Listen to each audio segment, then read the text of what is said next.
Well, greeting parents and welcome to the 24-25 school year. My name is Todd Frazier and I'm the principal here at Ratton Elementary, and we are so very excited to have your child join us here at Ratton Elementary and embark on their learning adventure. Here are some members of the leadership support team who will be working with your students and supporting them as they enter into their school careers. Miss Tabitha Kramer and Miss Clara Cole are my assistant principals, and I have Miss Megan Massey is our school counselor. All right, so for this school year, for our kindergartners, we're going to be doing something that's a little bit different, and it's called the Kindergarten Switcheroo. So on Meet the Teacher on August 5th from 5 to 7 p.m., this is going to be a Meet your child's home base teacher. You're still going to go through the regular ritual of going to the classroom of that teacher, bringing school supplies, asking questions, kind of getting a lay of the land and getting an idea of what kindergarten is going to be like for your students. Um, it is, I would say, it is important, very important if you're able to make it to that time to do so, because this kind of helps establish a good foundation for your child and helps the transition to school the first day on August the 7th to be that much easier, because your child and you will be much more familiar with what to expect for kindergarten. During that first week, starting on August the 7th and going through Thursday, August the 15th, students are assigned to this home based teacher, will continue to go to that home based teacher's classroom. They are going to be arriving and dismissing at that classroom, and this home based teacher is going to serve as your point of contact for your child. Should you have any questions, any changes in dismissal, things like that. These first few days, teachers are going to be observing the academic strengths and needs of all their students. Also, interactions between students and teachers will be observed during this time as well. And what this is essentially allowing us to do is to help us to develop more balanced classes, which will then lead to a higher probability of success for your child throughout the school year. Students will find out who their full time homeroom teacher is on Thursday afternoon, August the 15th, where a reveal party is going to be given in each of the classrooms. And then parents, you'll be notified that afternoon as well through Parent Squared or Parent Square.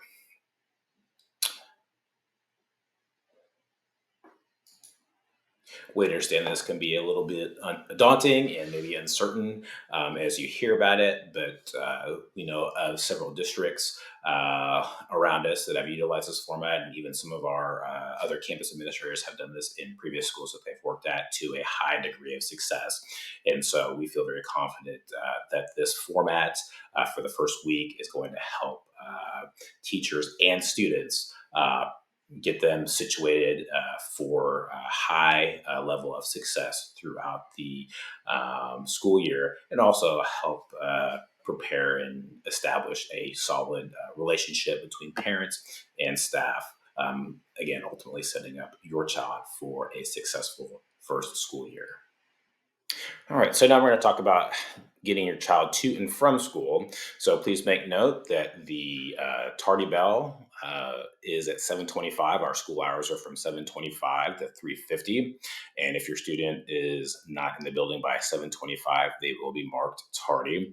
And then we release our students at 3:50. And that is through walker, bus, carpool, and then we've got our after school daycares and YMCA. Walker pickup is across the street for our Oak Hollow folks, and that is going to be across from Ferguson, right there at the crosswalk. Our Westfield walkers, they're released at the northern corner of the parking lot there. And then for our Lakeview walkers, they're released at the handicap access right there at the corner of the building, right across the carpool lane where those iron fences and gate access is. For those of you that are going to be doing carpool, I'll get into this a little bit in a minute, but we do have a system that we utilize that has been very helpful and very successful in keeping our carpool moving. Additionally, if you're dropping off in the morning, please keep in mind that our buses are there dropping off between 7 and really 7:15. The majority of buses are there ready to go to drop off at 7 and then take off. So we typically don't open that front access for carpool until after about 7:10. Um, our doors do open at 7 a.m. So you please plan accordingly to get your kid out here. But just keep in mind too that we do have quite a few car riders, and if you're leaving the house at 7:20, chances are you are going to be late. So please plan accordingly. Again, tardy bell is at 7:25, but doors open at 7 o'clock. So there is a 25-minute window to be able to drop your child off at school. And typically drop off is really crowded right there at that 7:25 time. So please try to plan accordingly there as well and avoid that last minute drop off, because the likelihood of your child being tardy does increase significantly the closer you get to 7:25. All right. So as I was referring to earlier, we utilize Pick My Kid, which is an online system for our dismissal program, and so all of our students are dismissed through this program, regardless of if it's a carpool, walker, bus, or daycare. And we do utilize that so that way parents are able to access it through the app or through the website and can make changes in that system. That way, and we're not relying on people in the interim to be sending messages back and forth. So you can go ahead and give a heads up to a teacher, but please don't rely on communication with the office or email for changes. Make those changes in Pick My Kid. Those changes can be day of, and I believe the cutoff is getting those changes in before like 3:20, but I would suggest even getting them in before 3 o'clock. So that way those changes are communicated to the teacher in a timely fashion, because they will check those right before dismissal. Or you can schedule those dismissal changes as well. If your child takes certain transportation on 2 days, but not on another day, or maybe you're going to be out of town for a week, you can schedule that in Pick My Kid as well. Additionally, for our kindergartners, we do have a colored tag system. So that way we do know whether or not they're walkers, they're bus, they are daycare, carpool, and even which walker they are as well. So we really try to make sure that we know where our kiddos are going at that dismissal time. So these are the two primary methods that we utilize in dismissing our students. And so here is the daily schedule for your student, broken down into minutes for each section. A couple of items that you may notice, we've coyote time, which is an intervention and enrichment time, and that is where teachers are working on specific skills to help support where maybe students needed some additional support.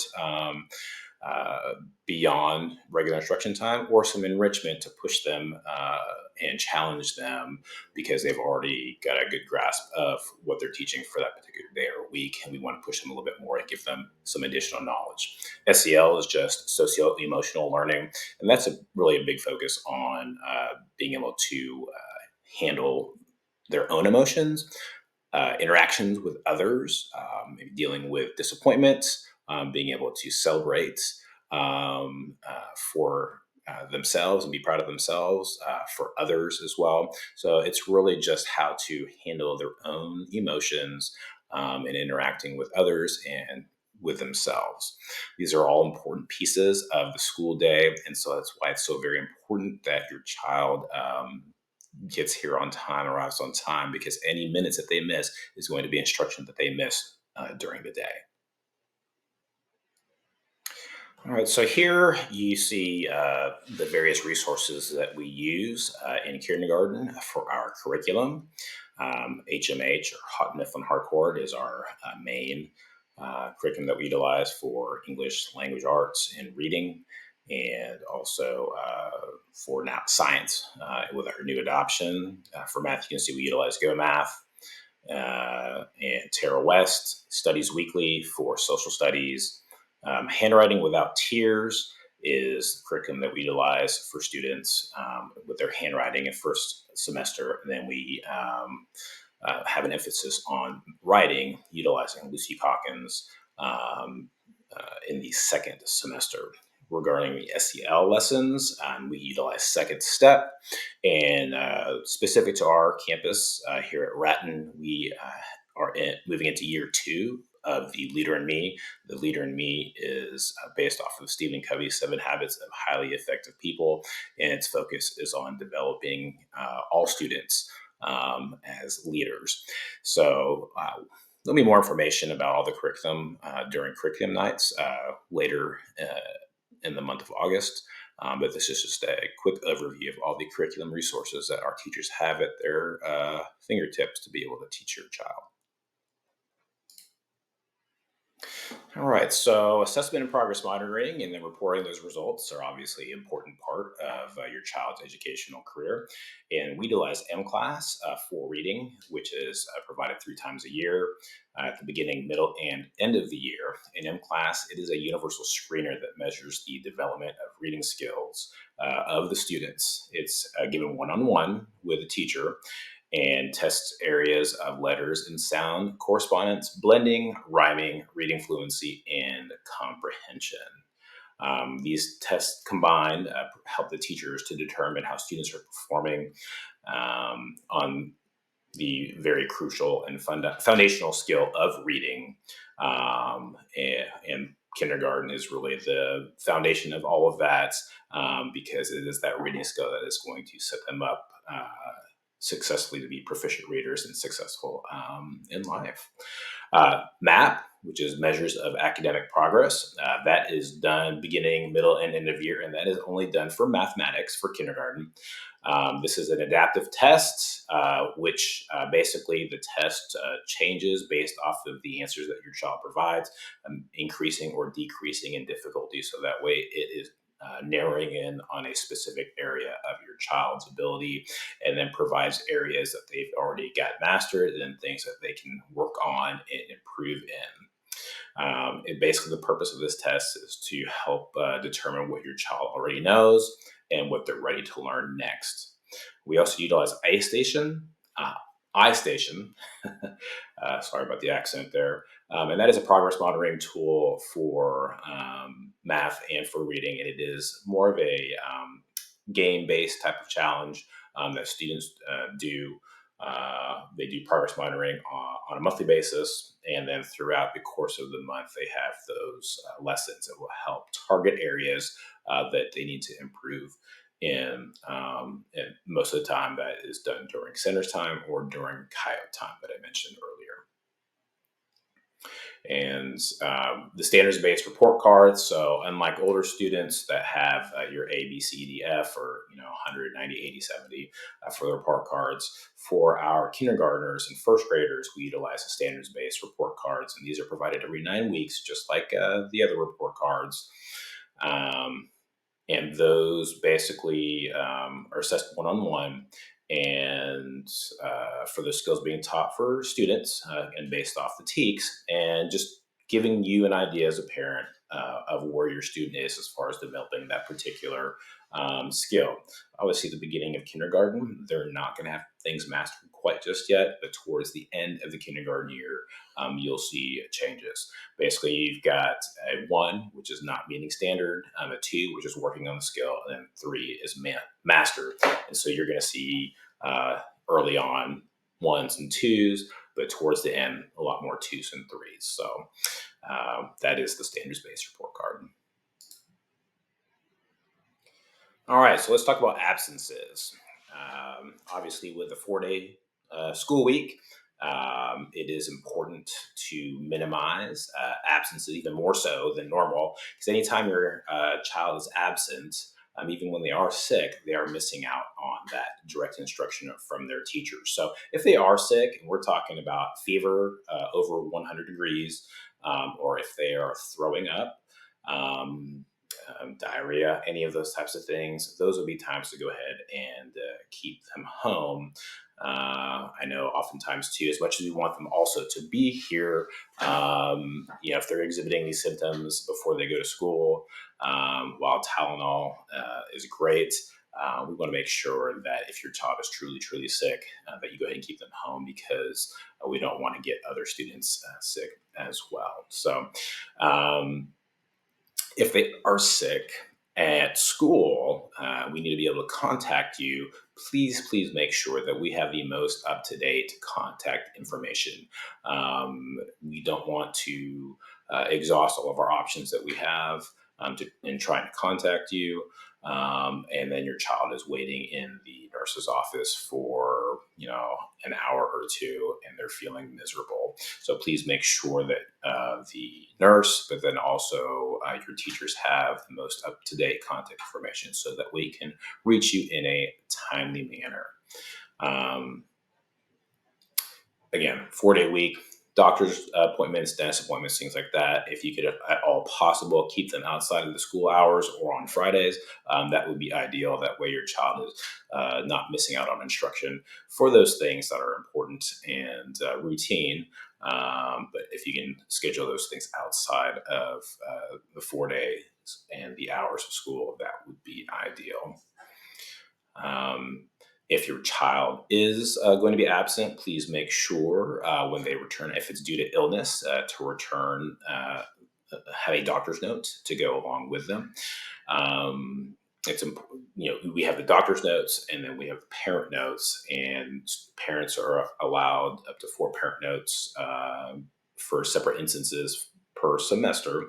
And so, if your child is experiencing a lengthy illness or multiple illnesses or different conditions, it is extremely important that they are provided with, that we are provided with, excuse me, a doctor's note, so that way those absences can be excused.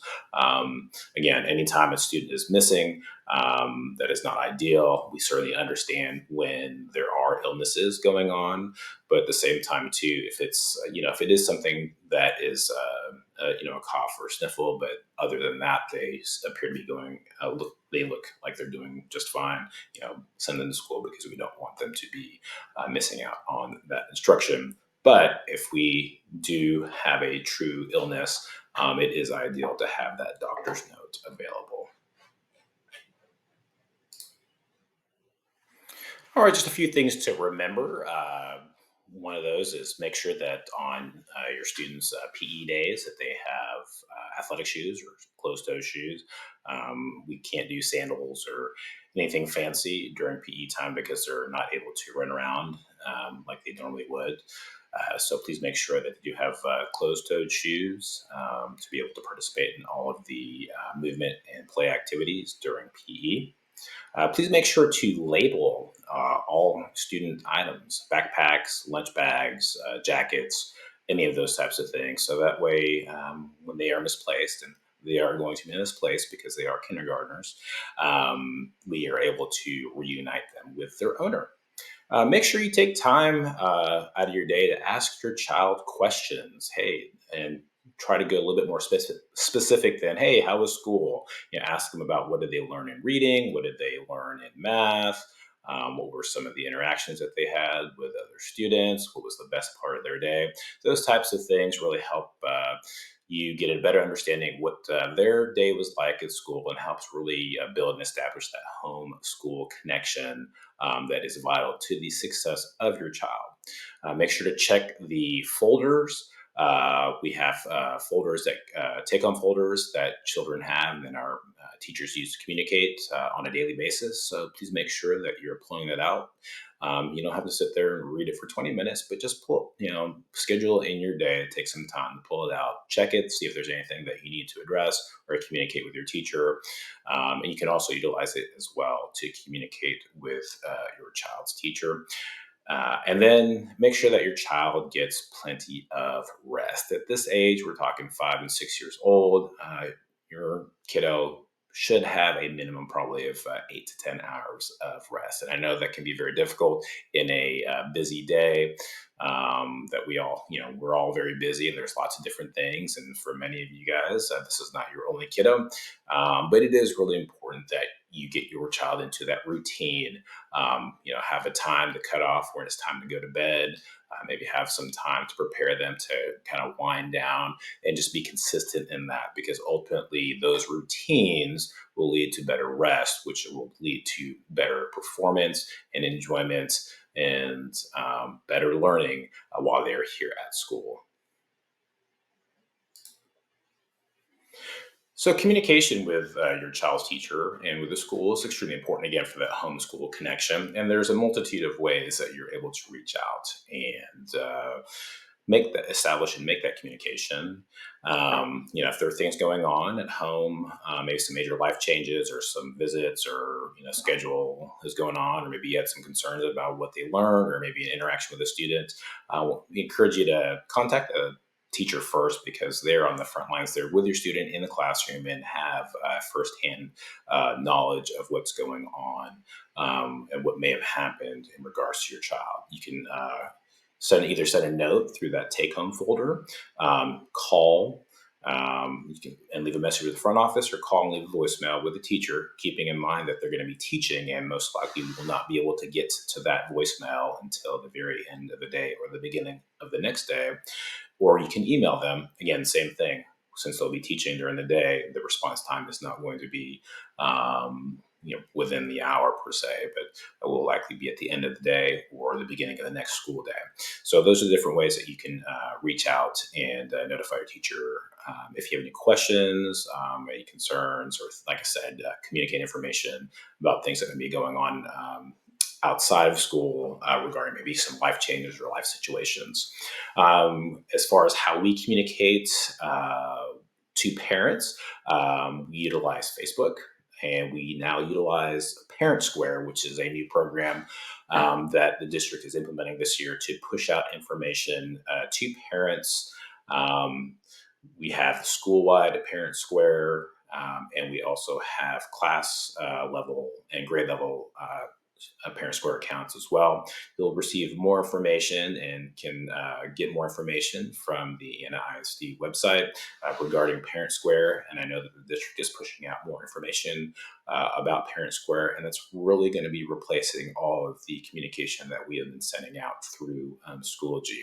The one nice thing that I've noticed about utilizing the Parent Square platform is that you can sign up to receive things in really just in one of three ways. You can receive notifications by email, you can download the Parent Square app and receive notifications through the app itself, or you can even sign up through getting texts. And so, if those of you that may be familiar with the Remind app from previous years, Parent Square is the parent company of Remind and purchased them. So a lot of that communication that Remind did is very similar to how things are communicated through Parent Square.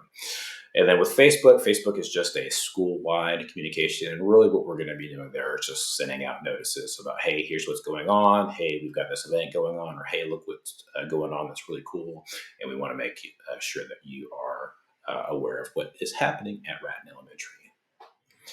If your child is going to be eating breakfast and or lunch at school, those payments can be made through the My School Bucks app, which you can see the website there.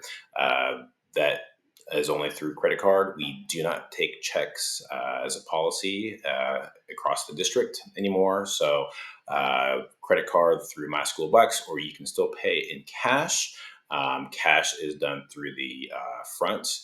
In the foyer, we've got envelopes there to please you place cash in. Make sure that you clearly mark your child's information, and then that is placed. There's a secured box there to place the envelope, in which our cafeteria ladies do a fantastic job of checking that consistently every day, sometimes multiple times a day, to make sure that anything that you deposit there is taken care of immediately.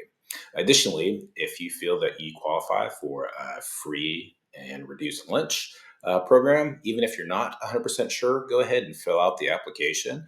That link is also posted on this slide.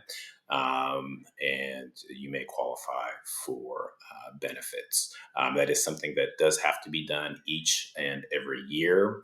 So as you think about next year, it doesn't automatically carry over. So make sure if you do qualify that you go ahead and reapply every single year. And I just want to leave you with this one last thought. Remember, this is a partnership that we're entering into. Um, while we have the learning and the tools to be able to instruct your children, it is extremely important that you are a part of that process through, whether it's volunteering, asking questions, communicating on a regular basis with your teacher, checking your child's folder, helping with any kind of work at homework or um, uh, schoolwork that may be sent home. It is truly a partnership in educating your child, and it is our mission here in NISD and at Ratton Elementary to invest in academic excellence, instill values, and inspire your children. So that every day for them is a great day to be a coyote. So I appreciate your time today, and reviewing this presentation, and we are so looking forward to having your kiddos here with us for the 24-25 school year.